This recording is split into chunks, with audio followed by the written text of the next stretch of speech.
Hello.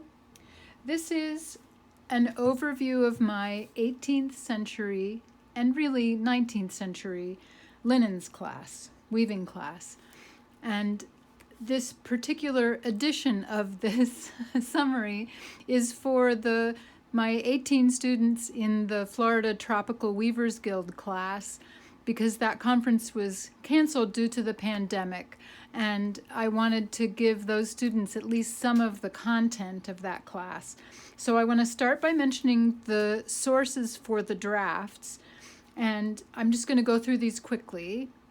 And for those of you who are in the class, these books are in your resource list. So we have J&R Bronson's Early American Weaving and Dyeing book, and it has one of those great second titles, The Domestic Manufacturer's Assistant and Family Directory in the Arts of Weaving and Dyeing. This is readily available. It's published by Dover, which means it's generally inexpensive. And it has a lot of information, although some of it is a little tricky to understand. Let's find the draft that we actually used. Here's Check Dimity. It shows the threading, the cording, otherwise known as the tie-up, and then the treadling is here. But a little translation of this information is helpful. And as is the case in a lot of these draft books, there is no information about what sort of yarns and what sort of set we might use, how many threads per inch. So it sometimes takes a lot of experimentation. And the cording in this book, the tie-up, is done by determining whether a line goes over or under a vertical line, and that can be a little tricky to see. But anyway, there's some great drafts in here, and some are in the class. There is The Weaver's Draft Book and Clothier's Assistant. This has been published many times. It's John Hargrove's book. It's a facsimile reproduction of the original edition. This was from 1792, and it's, again, a very old style, but a very readable style for us. And the draft I use most from this book is, wait, where are you? Here we go, is number 30, XXX in Roman numerals, a dimity. There are quite a few dimities in here. And this shows the threading here, and the numbers show you the sequence in which you thread. So you thread, this is a 6 harness weave. You thread the first thread on 6, the next on 5, the next on 4, 6, 5, 4, and then 3, 2, 1, 3, 2, 1, and repeat. And then the tie-up is shown here, and the treadling here. And we've adjusted this draft slightly because the way the tie-up is set up, there are repeats in it, which is curious, and that's another story altogether. And so I simplified this draft, but that's a very nice basic dimity. And there are a lot of interesting drafts in here, some for very plain cloth, and some for some interesting cloth that we might enjoy weaving as modern weavers. I also have quite a few drafts from the Weaving Book of Peace and Patience by Isadora Safner and Diane Piette. And this book was recommended to me by Mary Elva Erf, who I'll talk about again a little later. It has quite a bit of overshot in it. I believe all the fabrics in this book are from the collection at Sturbridge Village. And there are some M's and O's in here that I am particularly fond of. I've used this great and fine huckaback. That's an M's and O's, an old word for M's and O's. And the 3-stem huckaback, we'll see samples of that a little later. So there's another book. Linen Heirlooms by Constance Gallagher is one of my favorite books. Constance Gallagher put out a call. She was working with the Smithsonian Museum, and she put out a call to people in the United States through Antiques Magazine and Yankee Magazine and places like that for people to send in their heirlooms, their family heirlooms, and some of them come with stories. Now, she was a weaver, so when she published a book about this collection, she included draft information, and she also goes through each of the patterns by their structure: Twill, Bronson, M's and O's, Overshot, Huck, tabby and basket weave. One of the best things about this collection, aside from the wonderful drafts, is the wonderful stories. And there's some really lovely stories about these particular, some of the weavers who wove the cloth, the letters and information that came with the fabrics. So, Linen Heirlooms by Constance Gallagher. This Shaker Towels for the 21st Century is by Mary Elva Congleton Irf. I really launched deeply into 18th century linens after taking a class with Mary Elva for my local guild, and I was delighted when she published this book. It's still in print. It's available from through Webs, and the price has been reduced, which is also a nice thing, at least for us. And for this particular class, I needed to substitute a Huck because we had a student come in off the waiting list, and the student who got her first choice class and moved out of the class sent her materials to this student, but the new student only had a 4 harness loom, and I had a 6 harness Huck pattern. So we used one of the Huck patterns from this book, but this is a wonderful, wonderful resource with also a lot of information for modern weavers, a lot of translation. And it wouldn't be right to talk about 18th century weaving in North America without talking about Keep Me Warm One Night. This was a book I coveted dearly when I was a new weaver. It's Early Hand Weaving in Eastern Canada by Harold B. Burnham and Dorothy K. Burnham. Dorothy Burnham was the textile curator at the Royal Ontario Museum in Toronto, and she was a weaver, and her husband was also a museum professional at the Royal Ontario Museum.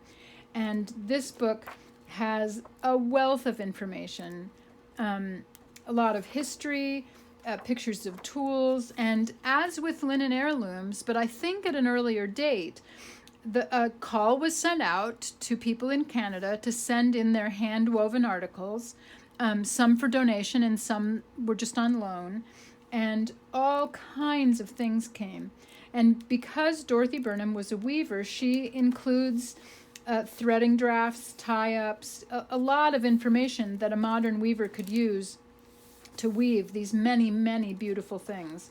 And this particular book is organized, again, like Constance Gallagher's Linen Heirlooms, it's organized by the type of weave.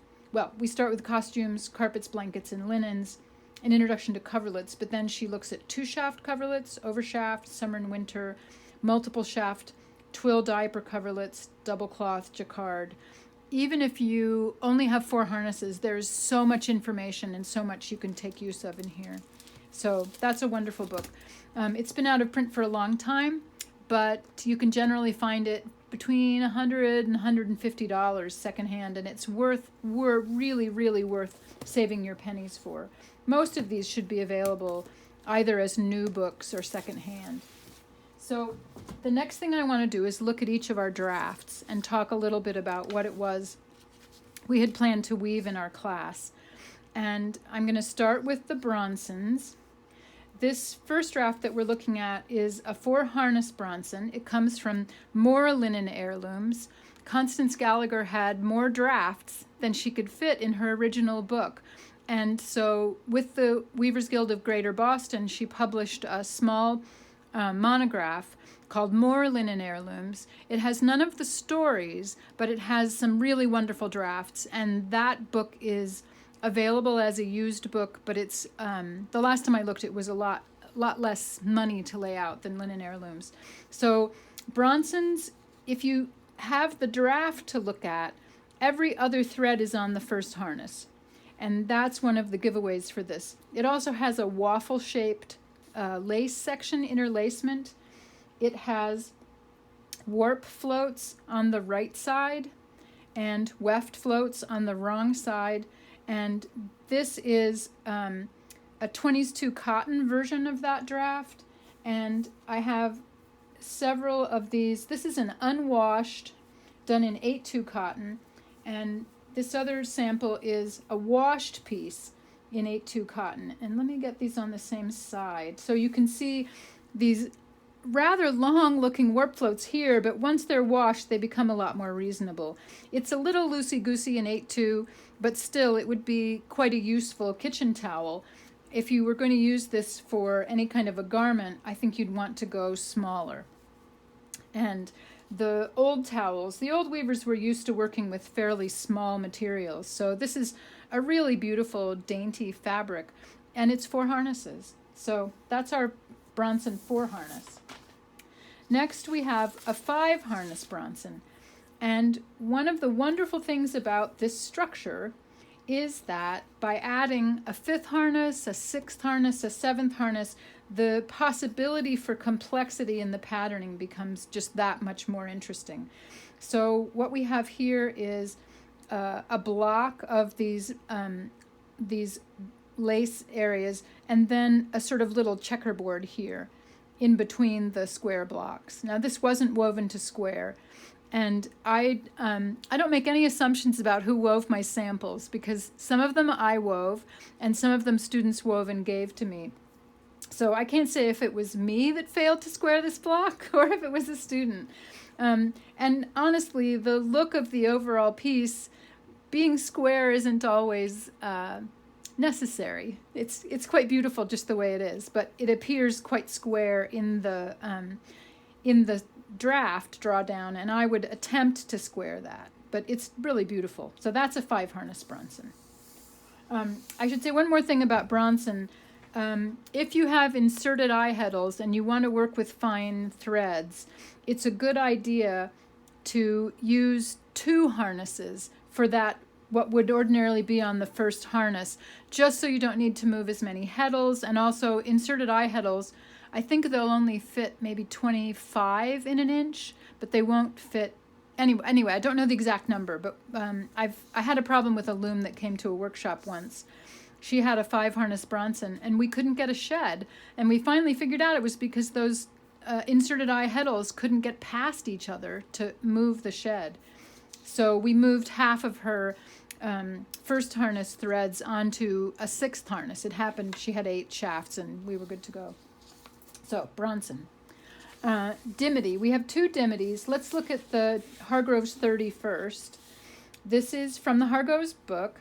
A dimity is not necessarily a specific structure, but it's a cloth that when finished has a ribbed structure or a striped structure. And this is a great example of a very typical 18th century dimity. And this is woven by, it's a really a 3-shaft twill that is warp-faced in one stripe and weft-faced in the other. And because the floats are longer, the weft floats are longer on one side, they draw in just a little bit to give this nice ribbed feature. Now, this is woven in cotton. Dimities were traditionally cotton. I had a student who wanted to try it with linen, and we used a linen weft, and it makes a beautiful cloth. It's really more of a turned twill cloth, but it doesn't draw in when washed to give you that ribbed structure. So you can play around with these in a lot of different ways. The next dimity we have is a checked Bronson, and I'm still trying to figure out what the checked part of that description is, because when finished, with a little fine-tuning of this draft, we get this lovely, almost dauby-looking fabric. And this is something you need to know about because it's true for many of the drafts in this class.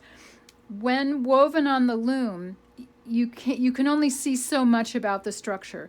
This is the exact same piece of cloth woven on the same loom, same sample. I cut a piece off to wash, and I left this unwashed, just so you can see what the difference is when you wash linen.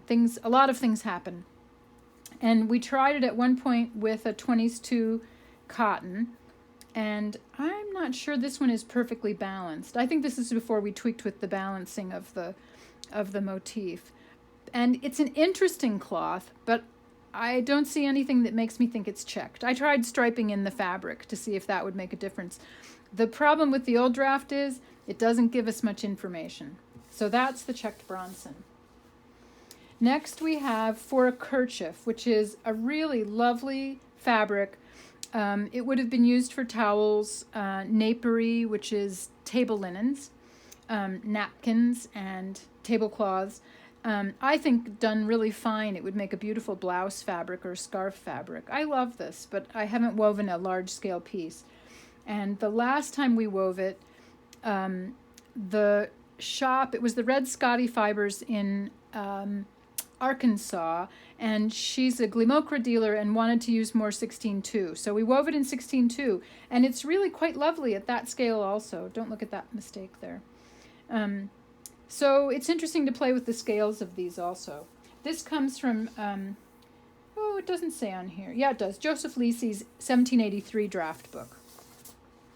Next we have Huck. A lot of you are familiar with Huck as a basic fabric. And our Linen Heirlooms number 60 is very basic. This is a linen sample of this, first woven just with a white weft, white on white, and then with blue striping, which really brings out the tabby areas that round out when it's washed. And I like this pair of samples because it shows you, sorry, I'm trying to find the selvage. It shows you how little information you get on the loom, and then same piece of cloth when it's washed, and it shrinks and it sort of waffles up. There's a whole lot of texture there. So Huck is really fun to play with. Unfortunately, I don't have samples of the other pieces. Our other two Huck drafts are an antique towel from Keep Me Warm One Night and a towel from Shaker Towels for the 21st Century. And this looks like it has these wide sections here they used 6 threads as if they were one. So there's a corded appearance in part of this draft. And I'm hoping to sample that myself. So if you're in the sample exchange, you may get a draft of that. Because this draft is so tiny, none of us could read that. I also included the threading and the treadling draft, big enough that you could see it to work with that. So those are our Hucks. All right, moving right along. We've got M's and O's. And I want to start with this one, the 3-stem huckaback, because it's a very basic M's and O's. M's and O's is one of my favorite structures. It has a tabby area, and it has an area with floats that form these little columns. And when it's washed and drawn up, you can really see those surfaces. So this is a plain 4-harness Huck, very little going on, just the basic alternate of the tabby area and the columns. This is one of my favorite old M's and O's draft. It comes from the Weaver's Book of Peace and Patience. Both of these do. And I have it woven in linen and in cotton. This is 20s2 cotton. And this is linen, really nicely finished. And you can see this big square table and then a little checkerboard area of M's and O's there. M's and O's is also really fun to play with color if you want to move outside the world of white on white. This is a natural linen colored warp with a half bleached or bleached weft. So you can see the pattern a little better while you're weaving. And that's something that I recommend for weavers who are just trying out these patterns, because it's nice to see, even if you just do it for a sample, to get a feel for the rhythm of the treadling and the beading. It gives you a better idea of what it's going to look like. And then this is a larger towel-sized piece of that great and fine M's and O's. So the great, I think, is this big table, and the fine is the little waffle area. But that's a particular favorite of mine. So then we have some overshots. I only have the draft, a sample of one of these. This is a linen towel from Keep Me Warm One Night. And most of you are probably familiar with Overshot as a 2 shuttle weave, but as a linen weave, it's a 1 shuttle weave.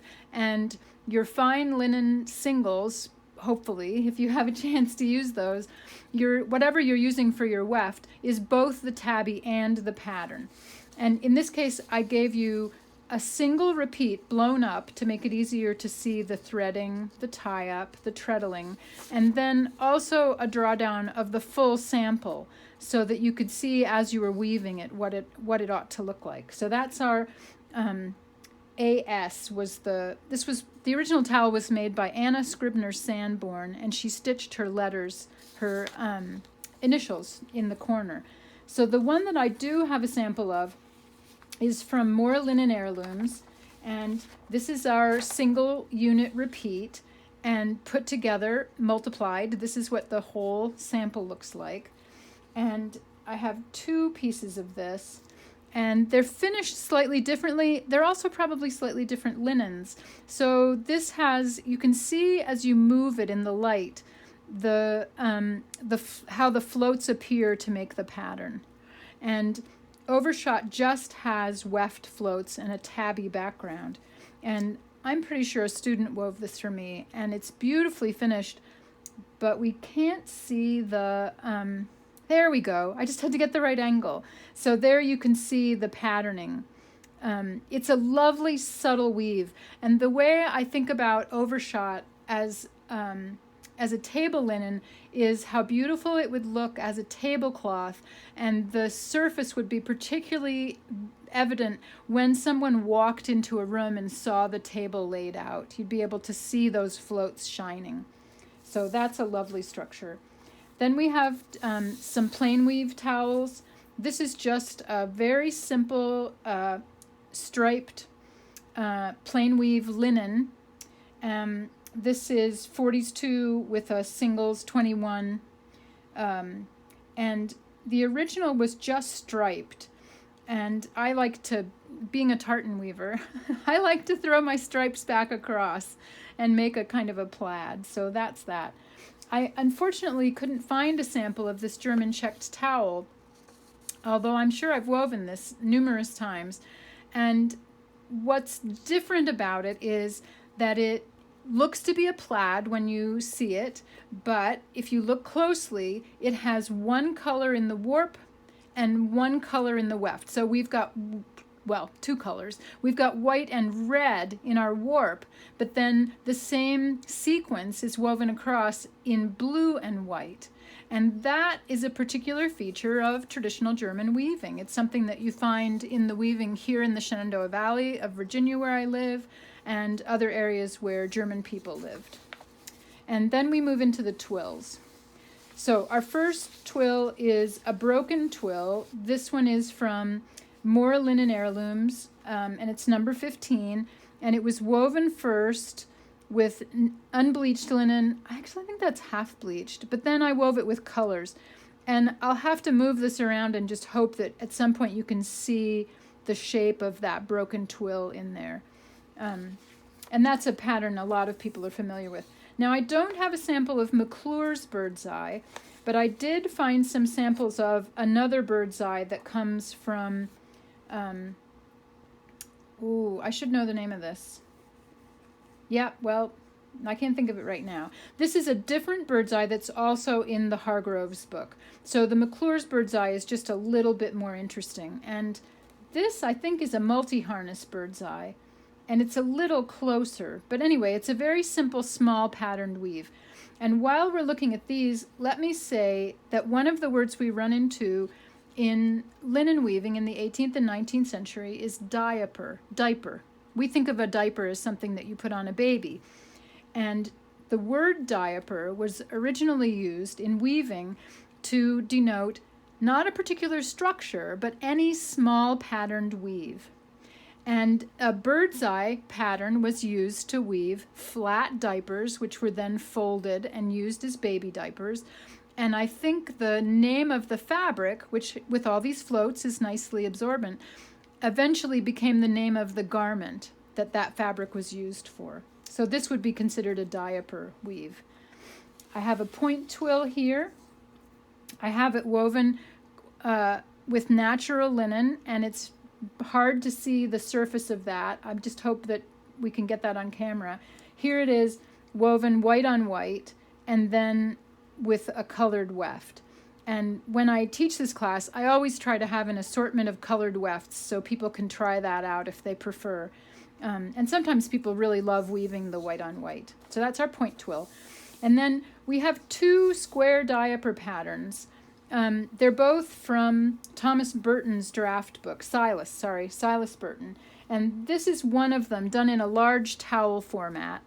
And turn twills requires 6, but usually they're found as 8 harness weaves with a 2x2 twill, but you need to have that second set of harnesses to turn that twill and set up these checkerboard patterns. So this one has a large square in the corner, and then a small block of this size, and then a smaller one, and then the center is all this smallest block. And you can see that on the draft itself. So we've got the large square, this 3x3, it's kind of a 9 patch of another size that has 12 threads in each unit. And then we have a smaller one that just has 8 threads in each unit. And we see those squares here. So it's a very simple towel, but really striking, really lovely. And you can do so many things with turned twill. Or in this case, he's referring to it as square diaper. So here's our single repeat, or the minimum information, and then the full piece. And then I don't have a sample of this second. I love the name of this one. A handsome 8-shaft square diaper. So this is a portion of the draft, and this is the whole sample that we would have woven. A really lovely turned twill square. But I did find this very similar, let's have the side, well, we have some mistakes there. A very similar draft, which has a checkerboard and then a larger square and a checkerboard. This has more units in it than our draft did, but you get the idea of that. Lovely. And this is tone on tone. This is a natural linen, natural colored linen, warp and weft. And the difference you see is whether it's warp faced or weft faced. No, that's not true. That's a half bleach. Definitely a half bleach weft. So we're getting that lighter color in there. It's very subtle, but it's beautiful. So these are all the drafts for our class. And the next time I post a video, I'll be talking a little bit about how to weave these patterns, and particularly shuttle handling and beading to make the linen work better. So thank you very much for your time today. And I hope you enjoyed this overview of my class.